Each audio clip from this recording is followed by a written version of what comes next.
But good morning, first of all. Thank you very much for inviting me to come and speak to you today about some of the things that we think are really driving the global animal protein space and what that might mean to you as a Northern Western Australian cattle producer focused on that live export industry.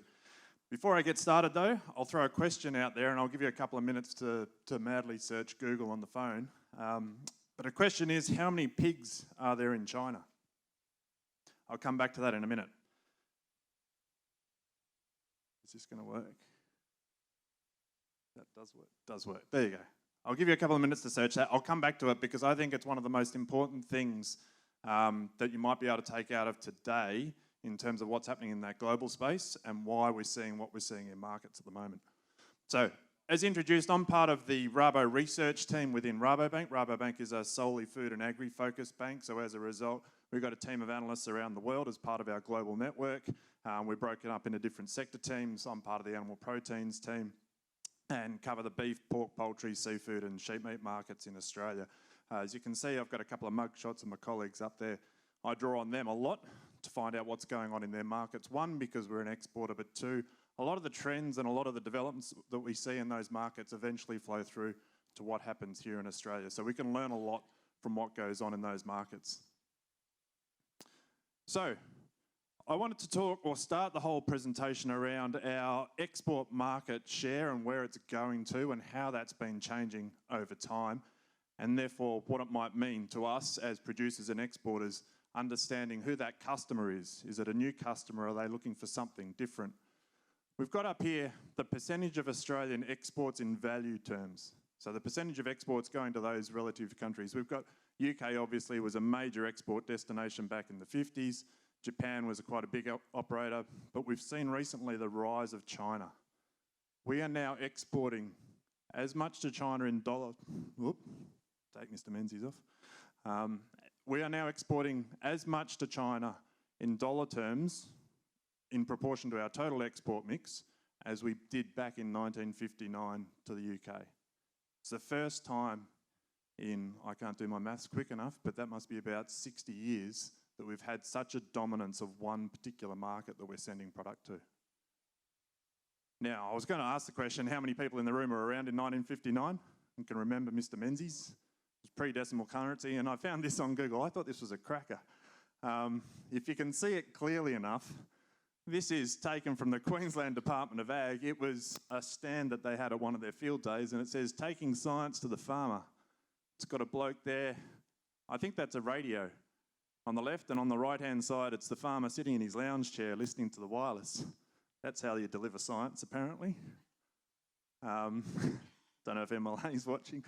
May not have changed, some people might say. Anyway, moving on. But a lot has changed since 1959. The question is it a big thing that we need to worry about? Is it important? Well, we can see the same things happening in our meat industry. These are beef exports as a proportion of our total production. So I've combined live exports and beef exports, box beef exports, and put that into a percentage terms in terms of the number of cattle that we turn off every year. Back in 1997-98, you can see a clear dominance of Japan and the US there. Last year, we've now got Japan and US are still a big market, but we've got Indonesia, China and Korea also increasing their prominence in that mix. Now, it'd be crazy not to take advantage of the huge growth in that Asian market, but does that mean we're changing the type of product we need to be selling and how we're selling it? I'd say yes. We need to be aware of that. It also means that we're exposed to more market concentration risk as well. Within that space, there are processors and exporters, obviously, that are more heavily geared to one particular market than the other. As we've seen of recent times, geopolitical tensions, trade uncertainties, all those sorts of things that can suddenly mean a market shuts overnight can disrupt a whole supply chain. So it just means we've got to think about things differently. And there are a number of processes you can go through in terms of how you manage that. Because you may not be able to influence where the product goes at the other end, but if you put yourselves in the best position of one, some knowledge about what's going on in those markets to understand what might be driving movement, maybe diversification a little bit, see what you can do on farm as to whether or not there might be other enterprises or different markets to send to. And also developing better partnerships up and down the supply chain. I was interested in the question about how you learn what that Indonesian feedlot operator wants from your cattle. If you develop a better relationship with that buyer at the other end, surely that's got to mean something for that buyer. They'll be more inclined to come back and buy your product if you can produce something that's going to be of value to both of you. So that's the increased concentration in that. And I quickly did some numbers having a look at the live cattle out of Broome, and you're in exactly the same position. About 70 to 80% of the cattle that go out of Broome go to Indonesia. No surprise there, but it's just to highlight that we've got some big markets that we're sending to and a high concentration in those markets. It just needs to mean we think about what we're selling and how we're selling it.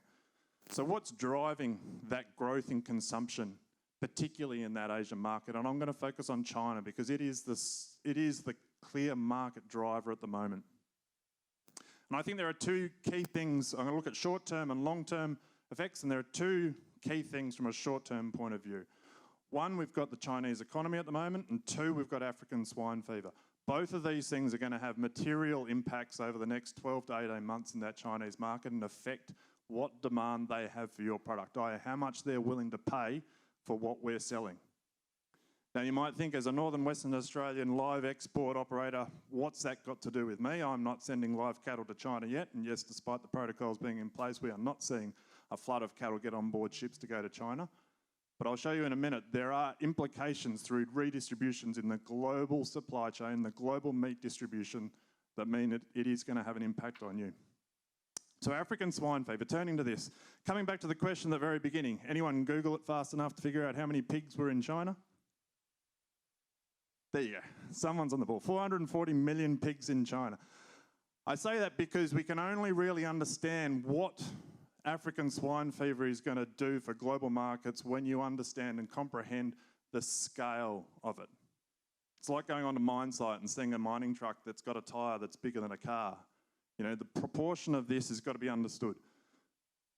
When we talk about 440 million pigs in China, that is the world's biggest pig population. They have more than half the world's pigs in China. They're producing more pork than any other country in the world. About 54 million tonnes worth. With African swine fever that occurred, had an outbreak of African swine fever in August last year, we've since seen that run across the whole country. We are now expecting that we're going to see about a 55% reduction in pig population in China and about a 25% reduction in pork production. Now, slightly lower reduction in pork, obviously, because you can still consume pork that's been affected with African swine fever. It's not carried over to humans, but there's obviously a bit of a precautionary concern amongst consumers about eating it. But we saw a huge pig cull and a big slaughter at the beginning of the year as they were trying to contain African swine fever. So we saw a lot more slaughter, a lot more pig production come through the market. Now we're starting to see it really bite. Since July, and I'll show you a couple of graphs in a minute, we can see volumes going into China taking off as they run out of pork.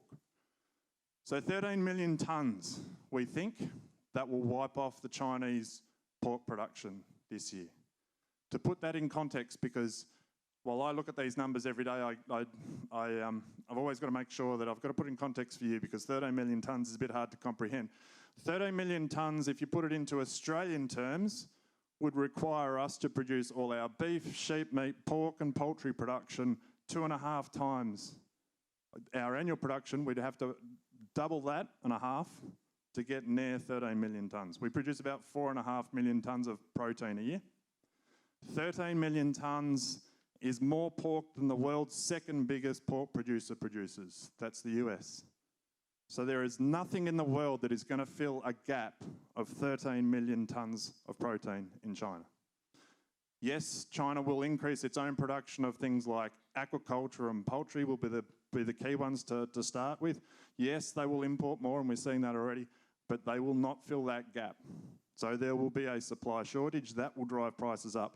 We've already seen it. Compared to last year, August 2018, these are imports that China's importing protein. It's gone up by 60%. You can see big increases in pork there. Beef imports have gone up as well as have poultry. So they're starting to suck more in. We are seeing it in Australia's beef exports to China. Our exports to China last year were up by 50% on 2017 levels. We already thought that was impressive. compared to the same time last year, for the first 9 months of this year, we're up 75%. And as you can see, since July there, we've almost doubled our monthly exports to China compared to last year. The volume has just really started to take off in July as a result of that shortage in that Chinese system over there. What's that meaning? Well, I suppose before I get to that, African swine fever is not just a China problem. It is spreading through parts of Southeast Asia. As we noted before, East Timor had an outbreak, had discovered a case there as well. Potentially, by the sounds of things, maybe even in Indonesia as well. So it will go across a range of countries there. It's a very virulent virus. It's very hard to contain. There's no control or vaccine to stop it at the moment. So the only management process is to cull and quarantine properties. You probably can't see the numbers there, but obviously China's going to be the key one because of the pig population up there. But needless to say, a lot of those Southeast Asian nations, if they contract African swine fever, it's going to suck more protein out of that market. And we're already seeing pressures in those markets as a result of the lack of protein in China, for example. We saw prices in Vietnam, pork prices in Vietnam jump when China contracted African swine fever as a result of increased demand out of China. Now that Vietnam's actually got African swine fever, we've seen those prices increase further. I was intrigued by the question about what it might mean for a live cattle producer here.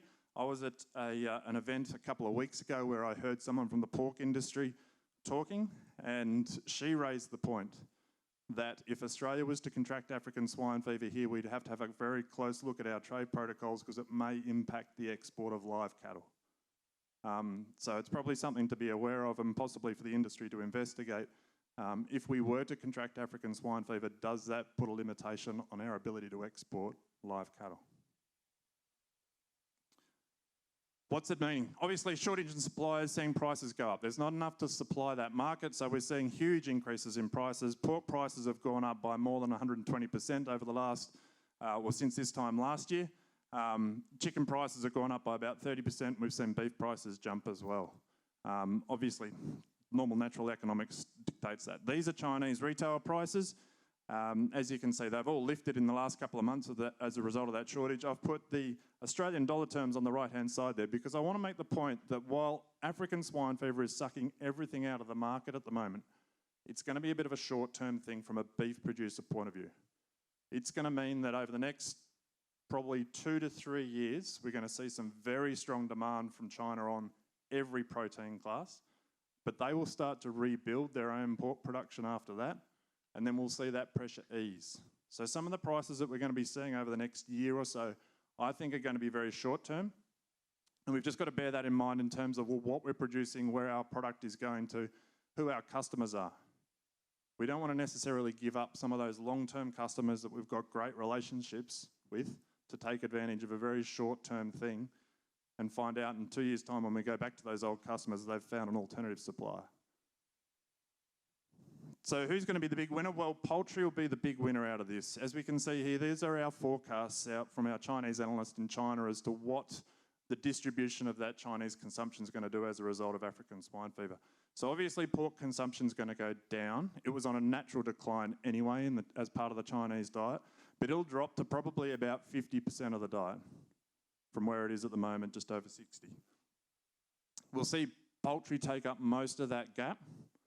We'll see a small increase in beef consumption in China, but not a very big one. So it'll be poultry that wins as a result of this pressure that they've got on African swine fever at the moment. So we've just got to be conscious of that in terms of what's driving our markets at the moment and what that might mean in 5 years' time. We estimate that it's going to probably take about 3 to 5 years for China to recover from this and to return to production levels similar to what they had before. We don't expect them to reach what they had before because of the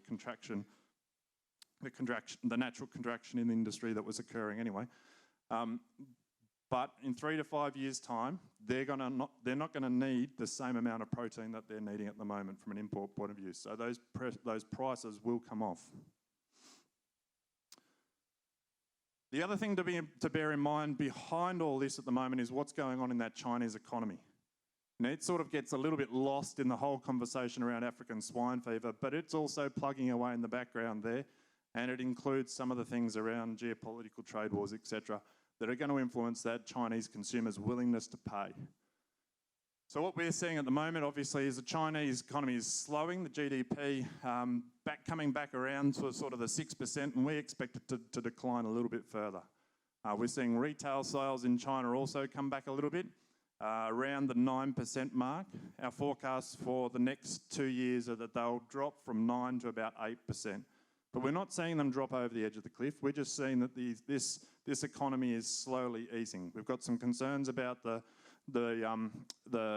foreign currency reserves they've got there. We've got some questions around the value of the Chinese yuan, and questions around the economic reform that they're doing that lead our economists to suggest that economy will slow over the coming years. Now, we've factored that into our calculations for Chinese demand for beef imports. Their domestic production's not growing at the moment. Their consumption will continue to grow, but just not at the pace we've seen of previous years. So it'll come back from 5% to about 2%. But because their domestic production's not going to grow, they will need to increase their imports anyway. And then there's the trade war that's over the top of that, but hopefully they can come to some sort of resolution around that. But at the moment, that's just like trying to pick things out of the air as to what way that might go. Obviously, there are two very heavy agendas from either side at the moment, trying to push their own particular points. What does this mean for a North Australian cattle producer? You notice I glossed over that US-China trade war. It's too hard to try and predict. So what does this all mean for a Northern Australian live export producer? And this is where I think it becomes very interesting for you. So one, from an African swine fever point of view, and the appetite for all the protein in the market, that global market, is causing a massive redistribution of protein around the world. Now, I've got up here an example. We saw in August last year when China contracted African swine fever, they were very strict on their border control, so a lot of the grey trade that usually travelled from India to Vietnam and Vietnam into China was shut down very quickly. Vietnam was the biggest market for Indian carra beef. They take over half of India's carra beef. And basically, they lost about the volumes of Indian carra beef going into Vietnam basically dropped by 60% in the space of a month. That product then had to be redistributed back through Southeast Asia, and we're seeing increased volumes into other markets, Malaysia, Thailand, and things like that. We are expecting that potentially we might see more Indian carra beef come into that Indonesian market over the next couple of months. Obviously, Australian cattle prices and availability of Australian cattle will have an influence on that as well. The volumes of Indian carra beef going into Vietnam are still 25% down year on year. So they're still not seeing a lot of volume flow into that market. That obviously has an impact on the demand of those Southeast Asian nations for live cattle. If they're getting more, or if there's more availability of Indian carra beef in that market, there's obviously price competition effects as a result. So we did see Indian buffalo prices drop, and the competition in those extra markets. So there's one thing that's happening there. The other thing, and it's not related to that picture on the map at all, but it's talking about what's going on in the US at the moment. And for anyone that sells any old cows or old stock that don't go on a boat, you should ask the processor how much they're receiving for that lean trimming going to the US at the moment. Unfortunately, we don't have a good price series of the product going into China, but we can see what impact it's having on the rest of the global market at the moment. I said at the beginning, earlier on, that we saw Australian exports of beef to China increase by about 75% year on year for the year-to-date figures up to September. Our exports of manufactured or lean trimmings product going to China has actually increased by more than that. It's up by over 80%. We are redirecting our product that we normally send to the US to China. New Zealand's done exactly the same thing.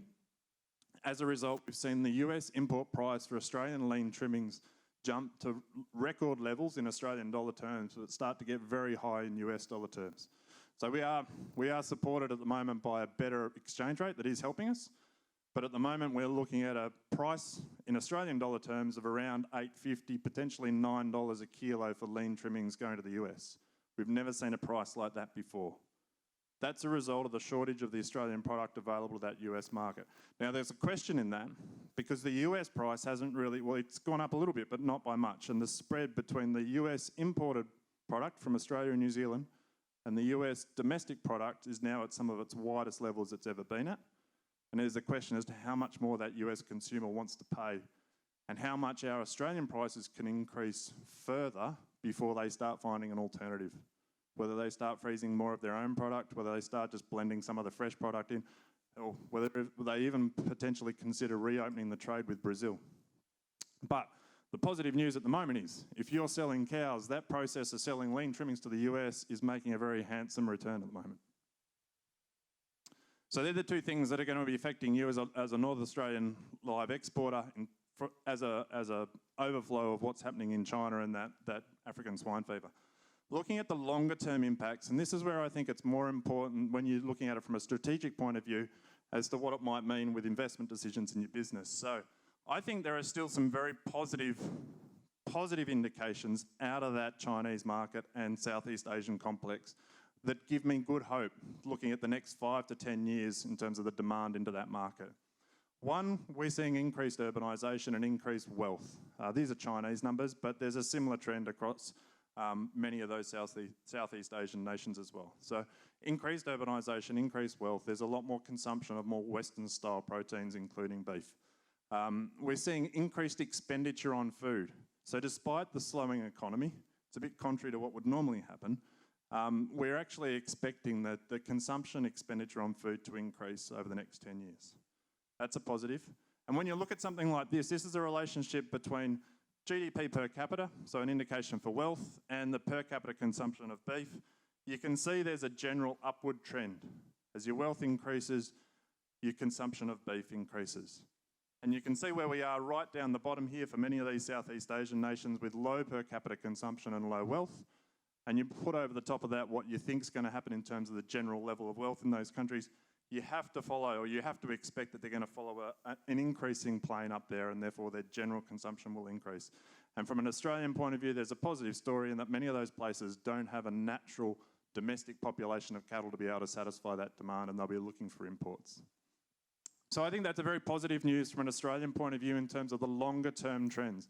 We just got to make sure that we don't put our blinkers on and forget that longer term trend and get too distracted by what's going on at the moment with African swine fever and chase the price into a particular market and potentially forego a longer term partnership with a better, stronger partner that's going to provide better outcomes over the longer term. Yep. So, quick summary of where we are.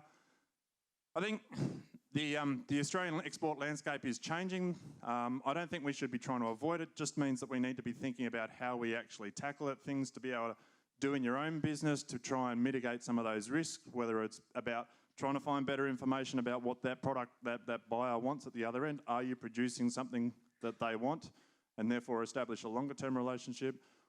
Diversifying, getting better knowledge about those markets, what might be driving it, and understanding, well, okay, we can see that this price jump at the moment is just going to be a short-term thing, but in another 2 years' time, we'll see the prices come back a little bit. China's economy is generally slowing a little bit, but we're not going to see it drop over the edge of a cliff. It does mean that their demand will just ease a little bit, but still, it's still a very strong story into that market, which is the longer-term trend, which is positive.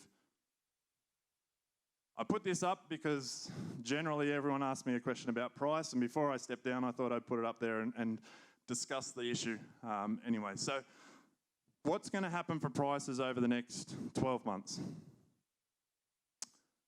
I think to sum it up, we've got very strong global markets at the moment, which are supporting prices where they are. I'd hate to think what our cattle prices could have been over the last 12 months if we didn't have that strong global market, given the volume of cattle that we've actually slaughtered and sold.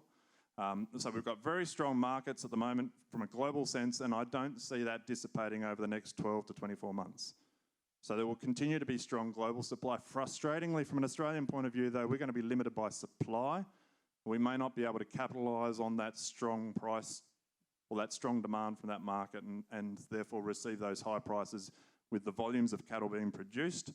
But that in turn is going to mean that there's another domestic factor here on the availability of cattle, that if it rains on the east coast of Australia, we're going to see a massive jump in producer demand for any restocking cattle. and that's going to inflate prices further. We're going to see something similar to what happened in 2016 when it rained across the eastern part of Australia and prices jumped. Now, prices at that time jumped about 20-25% in the course of spit it out, Angus, in the case of 12 months. So a price jump from where we are at the moment of about 20-24% takes us close to, but not quite, $4 a kilo out of Darwin for light steers. I'm not going to be so bold to say we're going to get over $4 a kilo, but I think it's very possible where we are at the moment.